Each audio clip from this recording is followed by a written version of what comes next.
around the same time as the founding of Silicon Valley, and just a few hundred miles north, a small group of city kids moved into the mountains and accidentally ignited a multi-billion-dollar industry. Look, we're hardworking, true American farmers. We happen to grow cannabis. It's what we do. It's what we've always done. And so that legacy must continue, and that's what I'm trying to make happen. You know, in 15 or 20 years, we're going to look back on this and wonder why we put these people through all of this. This is just another ag crop. The people and history of Humboldt County are largely a mystery. If you ask any outsiders, you'll get one of two responses. Where is Humboldt? Or, man, I love their fucking weed. So, any good story starts with a timeline. And if we're going to look at the history of the cannabis industry in Humboldt County, we have to start from the beginning. We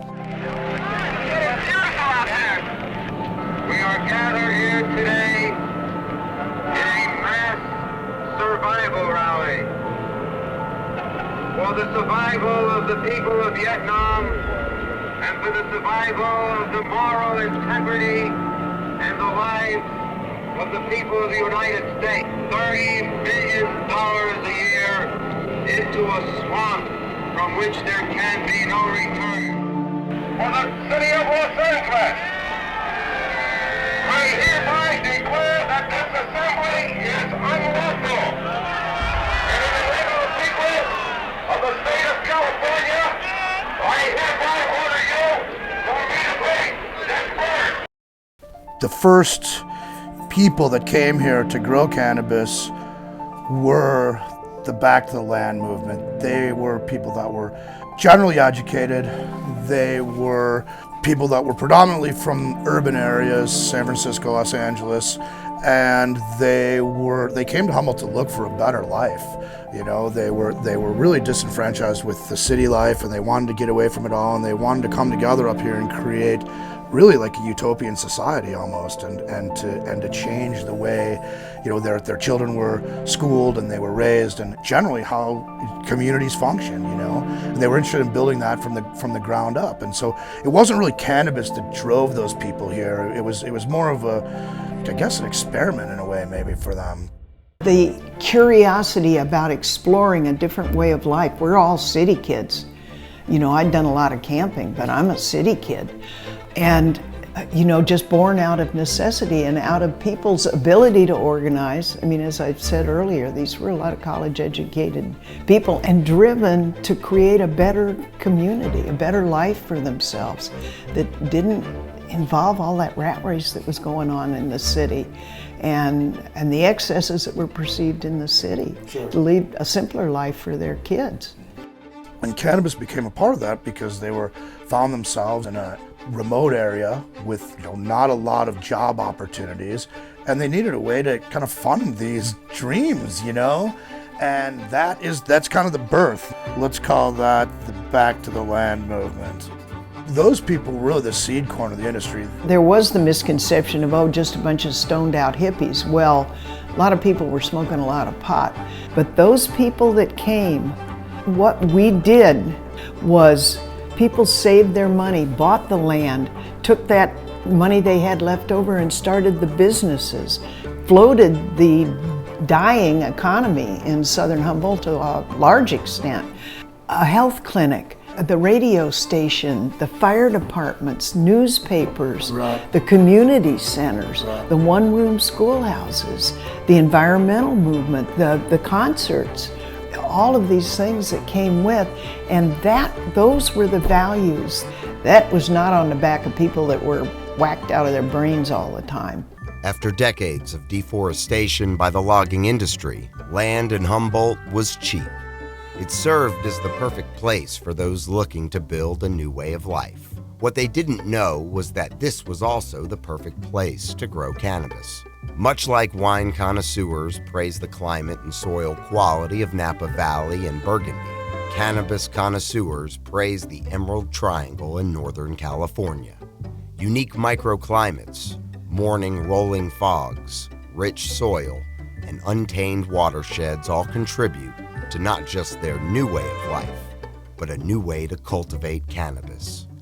Until the 1970s, cannabis in the U.S. was usually imported and lacking in quality and selection.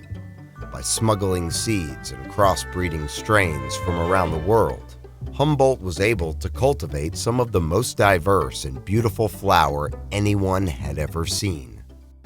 Because what they were doing is they were really creating like micro farms, if you will, and the cannabis was kind of just part of that. There was always chickens running around, there's horses, and most of the time your family was living on the farm. The canna was kind of off to the side, and it was just part of what was happening, And as we get into the 80s, you're starting to see the first money is kind of coming into the industry in Humboldt. So people are now taking this homegrown, they're bringing it to the Bay Area, they're bringing it to LA, and people are first starting to see Humboldt homegrown is just hitting the market, and it became a thing. Nobody was looking to grow and make a living on growing pot. You put a few plants in the ground for yourself, and then you realized, your neighbor wanted one, and you took some down to the city, and then the next thing you knew, somebody was wanting to buy it. It started getting competitive. Pot went to $400 to $4,000 and more a pound. And when pot got to $4,000 a pound, it got to be profitable. And oh my God, I can make a down payment on the land. That's when people realized there's some money in this. And so as we move into the 80s, we saw the first influx of people that came to Humboldt County specifically to grow cannabis. California, in pop culture, long portrayed as a pot smoker's paradise. It kind of changed the landscape. You saw the birth of the real Humboldt plantation came, and that brought with it the increased law enforcement that we enter into. And so 82 to 84 is going to be the start of our camp years. That's when Humboldt County kind of got defined. It's the federally funded, state-run campaign against marijuana planting, known as CAMP, and is striking daily in the hills of Humboldt County. So far this season, it has destroyed more than 100 tons of Humboldt County's best. At the height of the war on drugs, the federal government decided to make an example out of Humboldt. They had discovered a new way to grow weed, and the world was taking notice. A victim of its own success, what started as a utopian community was now an enemy of the state. In order to protect the lifestyle they worked so hard to create, Humboldt adopted a creed: don't talk to outsiders. This history is so hidden that not even the local museums feature the area's largest cash crop. People up here weren't going to talk to the press, nobody wanted anything to do with that. And so all the information that was coming out during that period, it was coming from journalists who would come to Humboldt County to get the real Humboldt County story, and nobody would talk to them, and then they'd end up in Eureka, and the only story that they could get would be from the sheriff's side, and of course then that's what they would print. And the first kind of press and inklings were headed out across the airwaves, and people were getting wind of Humboldt County for the first time, and that it was this lawless enclave of Vietnam veterans that had these militias in the woods, and they were booby-trapping gardens. And yeah, that was the first misconception that was planted during that era. In 35 years, I haven't seen that. Definitely some wiliness going on, but as far as that violent paramilitary thing that was being portrayed during that era, I never saw that. The camp, which is the campaign against marijuana planting, that was when they came in with the helicopters. And if you talk to the general public about, what was it like? What was the camp like? What was the helicopters like? Well, it wasn't that cool. It was a war on the people rather than on the plant. And that war we fought with those guys for the better part of 20 years. It was the campaign against marijuana planting. I've heard it said that it was a bunch of disillusioned Vietnam vets, but it was the Vietnam vets that were flying the helicopters, and they decided they were going to handle the problem. My thought was they were after the pot and the hippie problem would take care of itself on that. But what it did was just drive us further into the woods. That 20 years is kind of what defined us. That's what made us growers in the public's mind. We weren't just back to the landers anymore. We were growers, and there was this force that was there to get us. The Humboldt County Sheriff's Office seized what it's calling the largest marijuana bust in Humboldt County history. It's almost like the Old West, just a bunch of lawless disregard for the law. Federal narcotics agents destroyed more than 1.4 million marijuana plants last year. And we found another plot. Cut down and bundled, this clandestine marijuana crop is carried out by air to be destroyed. Usually from late July, August, September, and October, they would come in with the various ground crews and usually a couple helicopters, and they would fly into the various neighborhoods and terrorize us and eradicate our weed. And so yeah, there's a lot of things that were born of that. A lot of traditions were born of that era. A real camaraderie amongst growers, especially in your neighborhood. We all really watched out for each other. It was a common us against them mentality. So the neighborly beefs that might go on over the winter were quelled during the growing season because there was a bigger fish to fry. I am in complete compliance. They don't like that. That pisses them off. Oh man. Good luck, man. Because it was so hard to cultivate, a lot of people that had got here when camp first started had left because they're really the amount of money to be made in the industry had dropped off drastically. People were eking out a modest living. There wasn't a lot of money in it, and there wasn't a lot of people doing it. So even though the price of the pound was very high, the amount of product that we were able to make was very low. It was also said if you had to hire people to tend your crop, you were growing too big. Therefore, putting your neighbor at risk because of collateral damage. Those people that had stayed through this had managed to kind of walk between the raindrops and dodge the bullets a little bit, and that lasted all the way up until 1996. And that, the experts say, is the beginning of what has come to be known as the Green Rush. First, you had the passage of Proposition 215. Arguments over medical marijuana have simmered and boiled before and since passage of California's Proposition 215. It's crazy to think that in 1912, California was actually the first state to ban marijuana. Now many experts are saying if California legalizes, it could turn the tide for the rest of the country. In 1996, California was the first state to legalize medicinal marijuana. It was a fantastic law.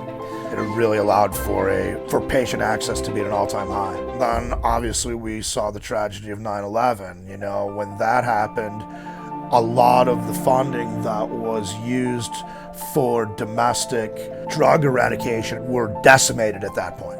They barely had enough funding to keep cars running down the street, let alone flying around a helicopter worrying about cannabis, okay? If people say that the Green Rush started in 96, once we got into 2002, 2005, I guess then that would be the green tsunami. The green tidal wave. Because that was when the industry just exploded here. The cannabis gold rush is on. For the first time on 420, green is a go in the Golden State. California is, I think, the 6th largest economy in the world, so of course the cannabis industry is going to be huge there. That was when things became the mega grow. That's the term that was coined by the Humboldt County Sheriff, is this mega grow. And that's going to move us, as we move out of the 90s and into the 2000s, this is kind of the mega grow era. Well, some changing attitudes about marijuana use. There's a new CBS News poll that shows more people now think pot should be legalized. Tonight, a sign of changing times. Almost 60% of Americans believe it should be legal nationally. 2/3 of Americans support legalizing cannabis. Only 41% backed the idea 4 years ago. If you're out west, your attitude is just leave me alone, government. I want to do what I want to do, and as long as I don't hurt anybody, then it's okay. Basically, the perception of cannabis was changing, okay? And people were starting to wake up to the fact that we were wasting a lot of money on persecution and prosecution and eradication. And we use that to create the modern industry, and that's what you see. And so now we'll move from the mega grow era. We'll start at 2015. That's what we're gonna call the compliance era. What happened is the powers that be realized that they were losing the battle. Californians were sick and tired of wasting endless resources on combating a product that they all wanted. And finally, we started to draft our local ordinance. The Golden State has been a leader in cannabis culture and policy.